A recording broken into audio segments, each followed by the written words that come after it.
बिस्मिल्लाहिर्रहमानिर्रहीम। आज हम देखेंगे कि स्टोमेटा की ओपनिंग कैसे होती है और स्टोमेटा क्लोज कैसे होते हैं। स्टोमेटा की सबसे पहले हम देखते हैं कि opening of stomata stomata open कैसे होते हैं। जैसा कि आपको यहाँ पे नज़र आ रहा है, मैंने स्टोमेटा एक ड्रॉ किया हुआ है। स्टोमेटा बेसिकली ये है आपके पास गॉड सेल है, ठीक है। और उसके अलावा ये जो इसके बाहर वाली ये जो मैंने ड्रा किया हुआ है इनको बोलते हैं सब्सिडरी सेल्स, ठीक है। सब्सिडरी सेल्स ये दो जो हैं ये बेसिकली स्टोमेटा की ओपनिंग और क्लोजिंग को कंट्रोल कर रहे हैं। एक साइड पे मैंने ओपनिंग ऑफ स्टोमेटा शो किया हुआ है और दूसरी साइड पे closing of stomata. Basic theme क्या होता है, स्टोमेटा ओपन कैसे होते हैं। स्टोमेटा के अंदर जो है वो बहुत सारे क्लोरोप्लास्ट के मॉलिक्यूल पाए जाते हैं। क्लोरोप्लास्ट, ठीक है, क्लोरोप्लास्ट। जब दिन का टाइम होता है, ड्यूरिंग डे टाइम, क्लोरोप्लास्ट आपको पता है कि वो ऑर्गेनेली है प्लांट सेल के अंदर जो फोटोसिंथेसिस में मेन रोल प्ले करती है। तो जब डे टाइम होता है तो डे टाइम में यहाँ पे जो है वो गार्ड सेल के अंदर कार्बन डाइऑक्साइड मौजूद होता है, वाटर मौजूद होता है, ये चीज़ें एज यूजुअल मौजूद हैं।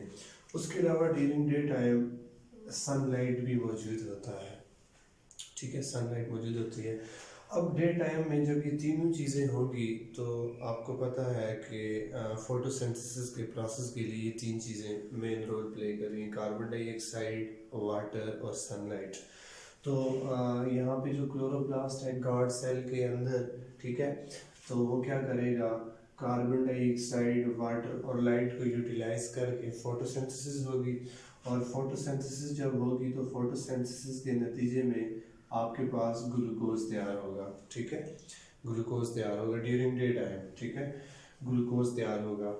अब ग्लूकोज जब बनेगा तो ग्लूकोज के बनने के बाद ग्लूकोज आगे कन्वर्ट होता है ग्लूकोज सुक्रोज में, और जब सुक्रोज बन जाएगा तो वहाँ पे फिर सुक्रोज से आगे क्या चीज़ बनेगी, स्टार्च बनेगा।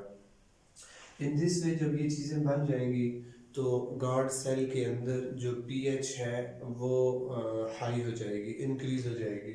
मेन पीएच जब इंक्रीज होगी उससे क्या मुराद है कि पीएच अल्कलाइन नेचर में चली जाएगी, बेसिसिटी उसकी इंक्रीज हो जाएगी, ठीक है। पीएच मीन 7 से अबव हो जाएगी, 7.5 के लें, 8 के लें, इस तरह की पीएच वहाँ पे हो जाएगी, ठीक है। अगेन बता रहा हूँ कि ड्यूरिंग डे टाइम जो गार्ड सेल के अंदर क्लोरोप्लास्ट है, क्लोरोप्लास्ट जो है वो सनलाइट, वाटर और कार्बन डाइऑक्साइड को यूटिलाइज करके फोटोसिंथेसिस का मैकेनिज्म वहाँ पे होगा और उसके नतीजे में ग्लूकोज तैयार होगा। फिर वो ग्लूकोज सुक्रोज में कन्वर्ट होगा और फिर सुक्रोज आगे जाके स्टार्च में कन्वर्ट होगा और एज ए रिजल्ट वहाँ पे गार्ड सेल के अंदर पीएच क्या हो जाएगी, इंक्रीज हो जाएगी। जब पीएच इंक्रीज होगी तो उस पीएच के इंक्रीज होने से वहाँ पे एंजाइम रिलीज होगा जिसको बोलते हैं फास्फोराइलेज एंजाइम, ठीक है, फास्फोराइलेज एंजाइम। जब पीएच इंक्रीज हो गई है स्टार्च बनने के बाद, अब वहाँ पे फास्फोराइलेज एंजाइम रिलीज होगा। फास्फोराइलेज एंजाइम स्टार्च के ऊपर एक्ट करेगा और एज अ रिजल्ट स्टार्च को तोड़ेगा इनटू मैलिक एसिड। स्टार्च टूटेगा, स्टार्च जब टूटेगा तो उसमें से निकलेगा malic acid. Further malic acid की ब्रेकडाउन होगी तो उसमें से निकलेंगे मैलेटाइंस और हाइड्रोजन आयंस, ठीक है। ये सारा काम हो रहा है कब, कौन कर रहा है, फास्फोराइलेज एंजाइम एक्ट करेगा इसके ऊपर, इसको तोड़ेगा, मैलिक एसिड में कन्वर्ट करेगा और फिर मैलिक एसिड आगे टूटेंगे, उसमें से क्या निकलेगा, मैलेटाइंस और हाइड्रोजन आयंस। अब जब हाइड्रोजन आयंस यहाँ पे निकले हैं तो in this way guard cell के अंदर हाइड्रोजन आयन की कंसंट्रेशन इंक्रीज हो जाएगी, ठीक है। मैलेटाइंस बने हैं, हाइड्रोजन आयंस बने हैं, आयंस की concentration within guard cell increase हो जाएगी। तो मीन जब हाइड्रोजन आयन की कंसंट्रेशन इंक्रीज होगी तो हाइड्रोजन आयन क्या करेंगे, हाइड्रोजन आयन गार्ड सेल से मूव करेंगे टुवर्ड्स सब्सिडरी सेल्स, ठीक है। तो मीन हाइड्रोजन आयन अब यहाँ से बाहर निकलेंगे सब्सिडरी सेल्स की तरफ, ठीक है। हाइड्रोजन आयन अंदर कंसंट्रेशन हाई हो गई है due to break down of malic acid. Malic acid कैसे बना है, स्टार्च की ब्रेक डाउन से, और स्टार्च कैसे बना है सुक्रोज से, सुक्रोज कैसे बना है ग्लूकोज, और ग्लूकोज कैसे बना है फोटोसिंथेसिस के मैकेनिज्म से। अब हाइड्रोजन आयंस बाहर आएंगे। अब क्या होगा, हाइड्रोजन आयन जब बाहर आए, फर्स्ट स्टेप हो गया जी, हाइड्रोजन आयन की concentration inside guard cell increase हुई है, अब वो बाहर की तरफ आ रहे हैं। अब क्या होगा, आयंस के बैलेंस के लिए बाहर जो पोटेशियम आयंस हैं वो अब मूव करेंगे इनसाइड द गार्ड सेल। ठीक है, हाइड्रोजन आयंस बाहर आए, पोटेशियम आयंस जो है वो पोटेंशियल ग्रेडियंट की वजह से पोटेशियम आयंस की कंसंट्रेशन बाहर ज्यादा है सब्सिडरी सेल में, हाइड्रोजन आयन की कंसंट्रेशन अंदर ज्यादा है, तो मूव करेंगे from area of higher concentration toward the area of lower concentration. तो अब हाइड्रोजन आयंस बाहर आ रहे हैं, पोटेशियम आयंस अंदर जा रहे हैं। अब जब पोटेशियम आयंस अंदर जाएंगे तो अंदर वहां पे मौजूद है मैलेट आयंस, तो मैलेट आयंस और पोटेशियम आयंस आपस में मिलेंगे तो बनेगा पोटेशियम मैलेट।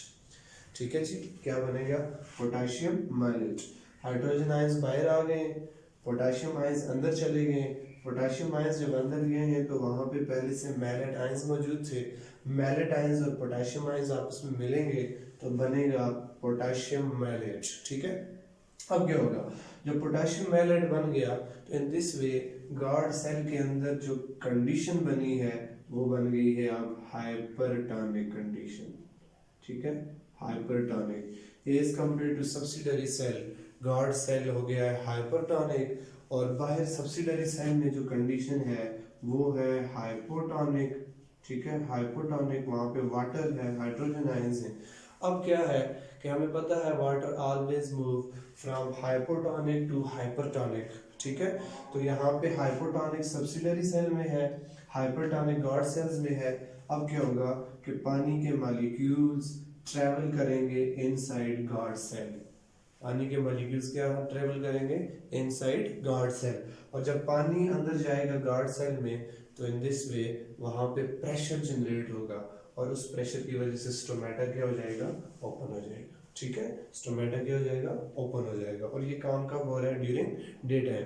इसी तरह इसके बारक्स अगर हम आए कि स्टोमेटा क्लोज कब होते हैं, तो स्टोमेटा क्लोज होते हैं ड्यूरिंग नाइट टाइम।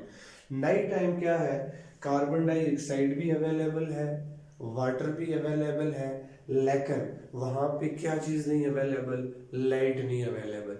अब अगर लाइट अवेलेबल होती तो फोटोसिंथेसिस का प्रोसेस करता क्लोरोप्लास्ट, अब लाइट अवेलेबल नहीं है तो क्या होगा, कार्बन डाइऑक्साइड वाटर के साथ रिएक्ट करेंगे। ठीक है, और वहां पे बनेगा कार्बोनिक एसिड, क्या बनेगा, कार्बोनिक एसिड, और ये काम कब हो रहा है, नाइट टाइम। देखें डे टाइम में क्या हुआ है, हमारे पास जो एंड हमारे पास आया है कि हाइड्रोजन आयंस बाहर आ गए हैं। ठीक है, पोटेशियम आयंस अंदर चले गए, वाटर अंदर है, पोटेशियम आयंस अंदर है, वाटर अंदर है। ठीक है, अब नाइट टाइम में क्या है आपके पास, हाइड्रोजन आयंस अभी बाहर ही हैं, पोटेशियम आयंस अंदर है। अब वहां पे क्या हुआ है, कार्बन डाइऑक्साइड और वाटर रिएक्ट करेंगे, वहां पे लाइट नहीं है, लाइट की गैर मौजूदगी में तो जो चीज बनेगी उसको कहते हैं हम कार्बोनिक एसिड।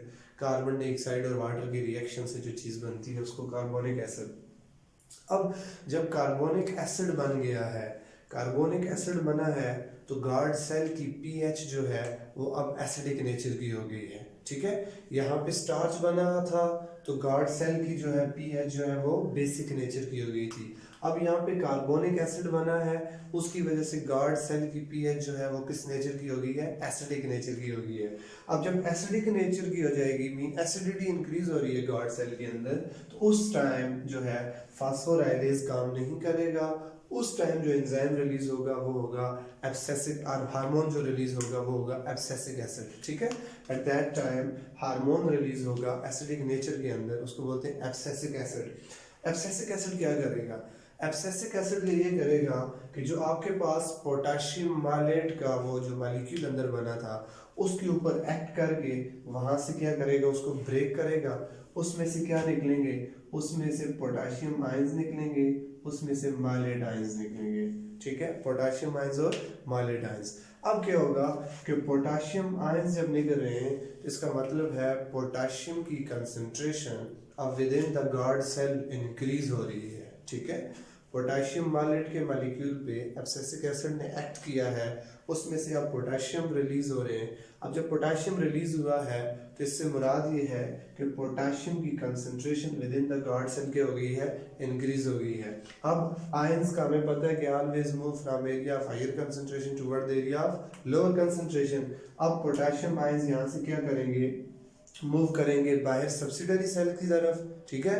पोटेशियम आयंस की कंसंट्रेशन अंदर ज्यादा है तो वो किधर मूव करेंगे, सब्सिडरी सेल्स की तरफ। और सब्सिडरी सेल में क्या है, हाइड्रोजन आयंस हैं, तो हाइड्रोजन आयंस मूव करेंगे टुवर्ड द गार्ड सेल, ठीक है। हाइड्रोजन आयंस अब गार्ड सेल में जाएंगे, पोटेशियम आयंस अब किधर आएंगे, सब्सिडरी सेल में। अब जब पोटेशियम आयंस सब्सिडरी सेल में आएंगे तो उनके पीछे पीछे वाटर भी किधर आएगा, सब्सिडरी सेल में। इन दिस वे जब वाटर भी गार्ड सेल से सब्सिडरी सेल में आएगा तो गार्ड सेल का ऑस्मोटिक प्रेशर डिक्रीज हो जाएगा, गार्ड सेल के अंदर प्रेशर जो जनरेट हुआ था वो डिक्रीज हो जाएगा और स्टोमेटा आपके पास क्या हो जाएंगे, क्लोज हो जाएंगे। This is all about opening and closing of stomata. Thank you.